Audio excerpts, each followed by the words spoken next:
우리나라는 전통적으로 크게 분류하면은 술이 세 가지가 있습니다. 첫째, 막걸리. 둘째, 약주. 셋째, 소주. 크게 구분하면 그렇습니다. 여기에서 파생돼서 수백 가지, 600여 가지의 술이 있지만은 크게 분류하면 세 가지가 있습니다. 즉, 막걸리라는 말은 막 걸렀다고 그래서 옛날 시골에서 이런 말이 있었습니다. 막걸리는 밥처럼 먹고, 약주는 반찬처럼 먹고, 소주는 술처럼 먹으라는 말이 있습니다. 그게 그 뜻이 뭐냐면은 막걸리는 옛날 그 농사 짓거나 들일을 하거나 밭일을 할 때 배고플 때도 먹어도 밥 대용으로도 되고 또 갈증도 해결도 되고 영양도 보충도 되고 들어간 것이 쌀, 물, 누룩 이 세 가지밖에 없으니까는요. 그 다음에 약주는 왜 반찬같이 먹으라고 그랬냐면은 골라서 먹을 수가 있습니다.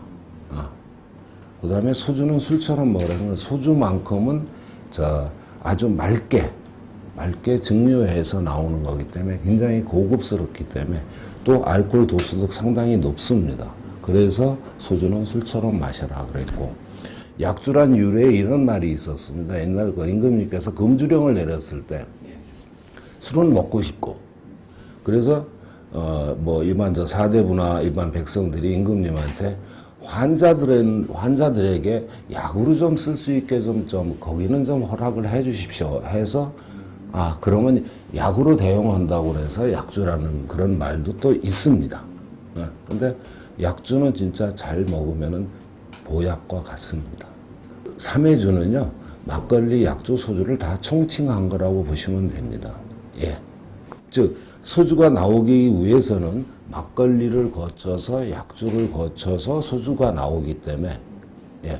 즉, 삼해주를 할 때, 아까 말씀드린 대로 정월 첫 돼짓날 한 일주일 전쯤 해서 맨 첫 단계가 주모라고 있습니다. 주모, 술주자에 어미모자. 그러니까 밑술이죠. 밑술인데 이거를 하고자 하는 양의 한 5분의 1 정도를 정갈하게 깨끗하게 쌀을 씻어서 불려서 그거를 가루를 내서 뜨거운 물에 죽을 쑤입니다. 죽을 쑤은 다음에 같은 양의 누룩을 넣고서 한 5일에서 일주일 정도 숙성을 시키면은 그게 밑술이 됩니다. 즉 주모. 그 위에 정월 첫 돼짓날 그 위에 맵쌀을 갖고 첫술을 합니다. 첫술. 그래서 첫술에 맵쌀, 누룩, 물을 넣고서 술을 숙성시킵니다.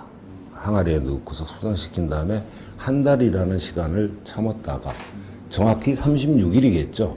2월 첫 돼짓날까지 2월 첫 돼짓날 그 먼저 담갔던 술을 걸릅니다.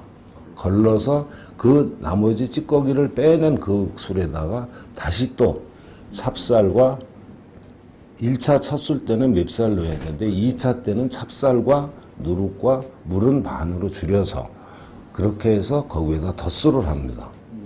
그 다음에 3월 첫 돼짓날 또 그날 2차까지 했던 것을 다시 또 걸러서 찌꺼기를 건져내고 버리진 않습니다. 다 용도가 있습니다.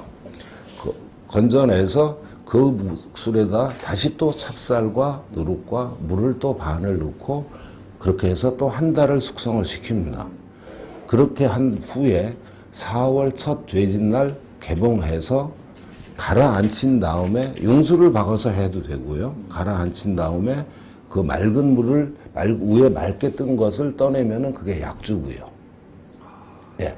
그리고 그 약주를 갖고 증류로 해서 소주를 만들고 증류해서 소주를 만들고 이따 소주 증류하는 거 보여드리겠지만요.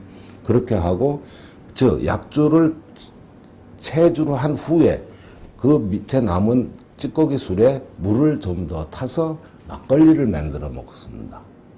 물을 안 타면은 도수가 독하기 때문에 양도 적고 독하기 때문에 그래서 일반 옛날에는 서민들이 주로 이제 물 타서 걸쭉하게 해서 막걸리들을 그렇게 해서 이제 음용했죠.